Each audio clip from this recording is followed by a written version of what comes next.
विद्यार्थ्यांनो नमस्कार. आपण स्टँडर्ड नाईन्थमधलं मॅथ्स 1चा प्रॉब्लेम सेट 1 सोडवत आहोत. त्यामध्ये आपण आलो आहे क्वेश्चन नंबर 3पर्यंत. क्वेश्चन नंबर 3 मी वाचतोय. Out of 100 persons in the group 72 persons speak English, 43 persons speak French. Each one out of 100 persons speak at least one language. Then how many speak only English and how many speak only French? How many of them speak English and French both? प्रश्न काय बघा. 100 लोक आहेत. 100 लोकांपैकी 72 speak English and 43 speak French. पण आपल्याला असं शोधायचं आहे how many speak only English. हे जे 72 आहेत याच्यात काही लोकांना फ्रेंच पण येते, या 43 मधल्या काही लोकांना इंग्लिश पण येते. आपल्याला अशी लोक शोधायची आहेत की ज्यांना फक्त आणि फक्त इंग्लिश येत आहे, ज्यांना फक्त फ्रेंच येत आहे. आणि त्यानंतर तिसरा प्रश्न असा होता, how many persons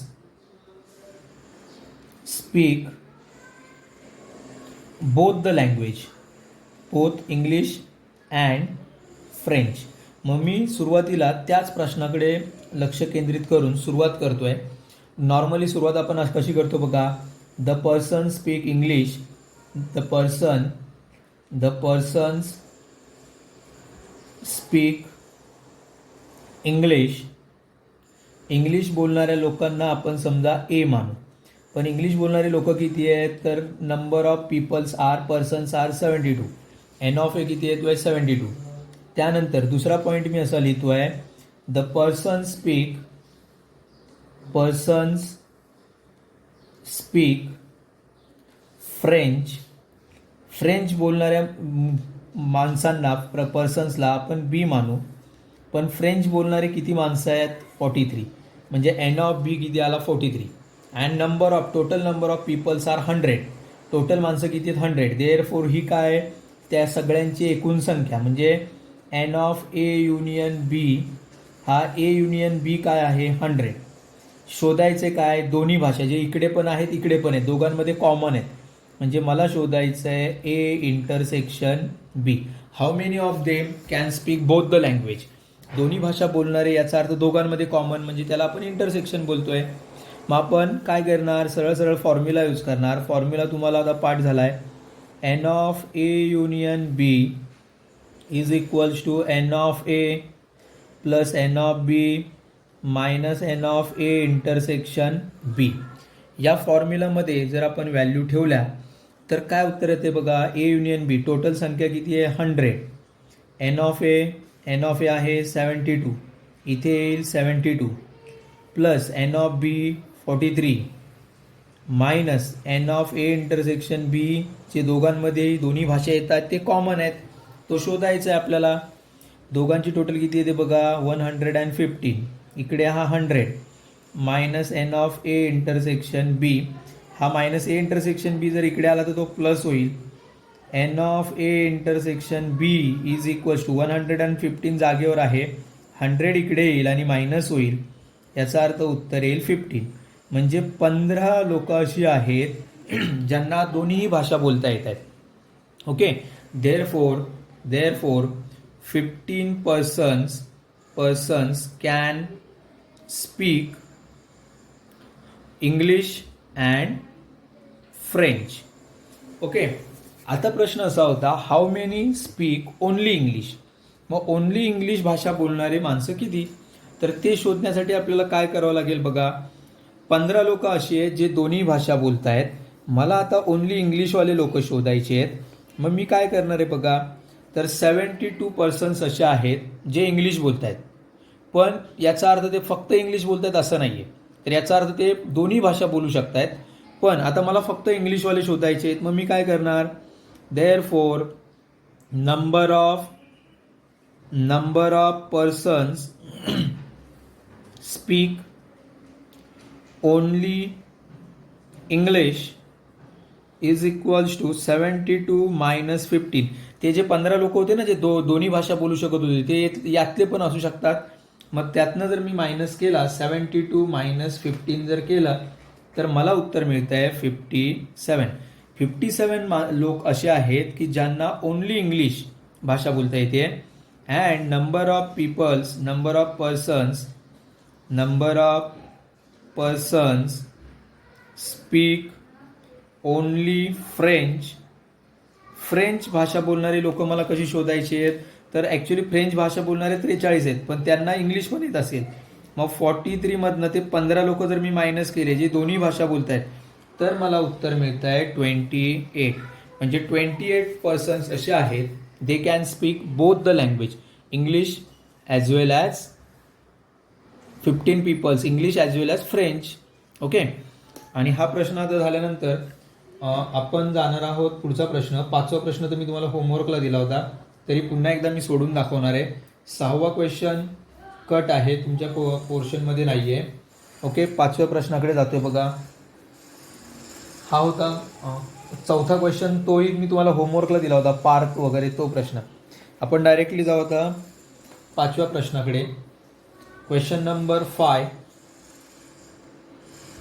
number of A is equals to 20, number of B is equals to 28, number of A union B is equals to 36, find number of A intersection B. हा तर प्रश्न तुम्हाला सोडवायला येतोय असा मी विचार करतोय, कारण आता बऱ्याच वेळा झाला आहे हा टाईपचा प्रश्न. डायरेक्टली फॉर्म्युला यूज करू. N of A union B is equals to N of A number of A plus number of B minus number of A intersection B. Number of A union B, N of A union B किती आहे 36, N of A 20, N of B 28 minus N of A intersection B आपल्याला शोधायचा आहे. या दोघांची total मी केली किती आली 48. 36 is equals to 48 minus N of A intersection B. हा मायनस आहे, इकडे आला तो प्लस होईल. ओके. म्हणजे n of A intersection B is equals to 48 आहे तसंच जागेवर आहे. 36 इकडे जाऊन मायनस होईल, म्हणजेच उत्तर किती येईल तर 12. म्हणजे n of A intersection B is equals to 12. हा ॲक्च्युली सोपा प्रश्न होता, हा तुम्हाला येतोय. ठीक आहे. 6वा क्वेश्चन पोर्शनमध्ये नाही आहे, तो आपण कट करू आणि जाऊ आपण 7व्या क्वेश्चनकडे.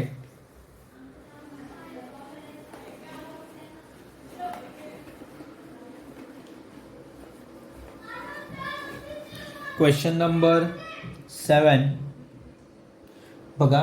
Represent the union of two set. Represent the union of two sets by Venn diagram.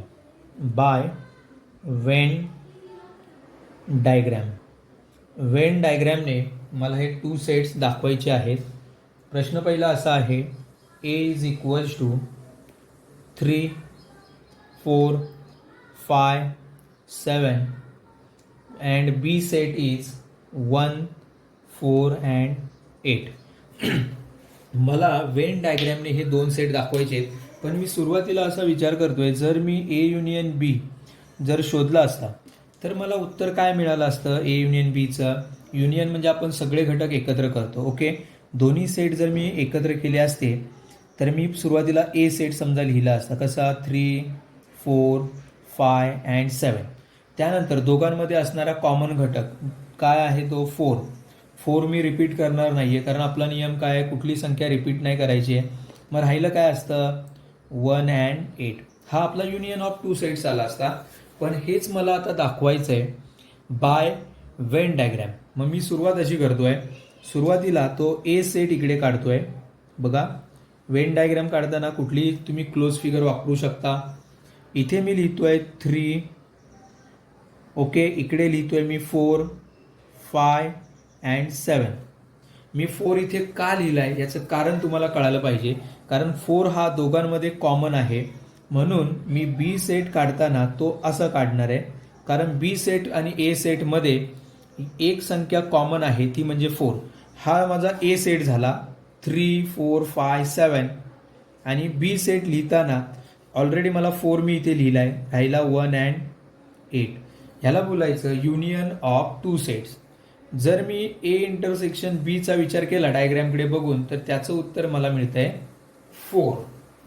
Okay, आता तुम्हाला हे कळलं असेल, नसेल कळलं तर अजून एक उदाहरण मी सांगणार आहे, त्यानंतर तुमच्या कम्प्लिटली लक्षात येईल आपण काय करतोय ते. बघा, एक पी सेट मी घेतोय. Set P is A B C E and F. आणि सेकंड सेट मी घेतोय Q is the set of L M N E and B. आता बघा, थोडंसं मोठं उदाहरण घेतलंय. सुरुवातीला मी काय करणार आहे माहिती आहे, एक रफली असं लिहितोय ए पी युनियन क्यू. दोघांचं युनियन केलं तर पहिल्यांदा यातले सगळे घटक लिहिणार मी, A B C E F. दोघांमध्ये कॉमन काय आहे तर ई आहे आणि बी आहे. हे मी रिपीट न करता लिहिणार एल एम एन. याला बोलतोय आपण पी युनियन क्यू सेट. पण हाच जर मला वेन डायग्रॅम दाखवायचा असेल तर सुरुवातीला मी अशी एक डायग्रॅम काढणार, अशी एक क्लोज फिगर काढणार. त्यानंतर याला मी नाव देणार पी. इथे मी लिहितोय ए सी एफ आणि बी आणि ई इथे लिहितोय. असं का लिहितोय हे तुमच्या लक्षात आलं पाहिजे, कारण बी आणि ई, बी ई दोघांमध्ये कॉमन आहे. तो त्याही सेटमध्ये येणार आहे. त्या म्हणजे कुठल्या, या क्यू सेटमध्ये येणार. आता बी ई झाला, राहिला काय एल एम एन. हा झाला आपला P union Q set. Intersection लिहायचं असेल पी इंटरसेक्शन क्यू तर डायग्रॅमकडे बघून दोघांमध्ये, या सेटमध्ये आणि या सेटमध्ये कॉमन मला दिसतोय बी आणि ई. हे दोन गोष्टी कॉमन आहेत, बी आणि ई. हा सेट वाचायचा असेल पी तर A B C E F आणि क्यू सेट वाचायचा असेल तर L M N B E. Okay, म्हणजे आता तुम्हाला क्लिअर झालं असेल. त्यातला थर्ड क्वेश्चन कट आहे. आपण डायरेक्टली जाणार आहोत क्वेश्चन नंबर 8 कडे. थोडंसं मी स्पीड वाढवतोय, ठीक आहे. ऑलरेडी तोही मी प्रश्न तुम्हाला शिकवलेला आहे क्वेश्चन नंबर 8 टाईपचा. क्वेश्चन नंबर 8 असा होता बघा, write the subset relation. Write the subset relation. पहिला सेट होता X is the set of all quadrilaterals. त्यानंतर दुसरा सेट होता S is the set of square, set of all square. Okay, all squares. त्यानंतर Y is the set of all rhombus. त्यानंतर होता T is the set of all parallelogram. आणि last होता V is the set of all rectangle. प्रश्न असा होता की right the subset relation between them. मग सबसेट रिलेशन जर मला लिहायचं असेल तर तुम्हाला मी ऑलरेडी मागे एक उदाहरण सांगितलं होतं, इंडिया, महाराष्ट्र, मुंबई, भोपाळ, इंदोरचं. ओके, मी आता विचार करणार की या सगळ्या सेटमधला माझा सुपर सेट कुठला आहे, युनिव्हर्सल सेट कुठला आहे. जो सेट सगळ्यात मोठा असतो त्याला बोलतो युनिव्हर्सल सेट. मग क्वाड्रिलॅटरल, हे सगळे क्वाड्रिलॅटरलचे प्रकार आहेत. म्हणजे क्वाड्रिलॅटरल हा मोठा सेट आहे, म्हणजे असं होईल बघा. बाकीचे सगळे सेट या एक्सचे सबसेट येतील. स्क्वेअर हा क्वाड्रिलॅटरल आहे, रोम्बस हा क्वाड्रिलॅटरल आहे, पॅरलोग्राम हा क्वाड्रिलॅटरल आहे, रेक्टँगल क्वाड्रिलॅटरल आहे.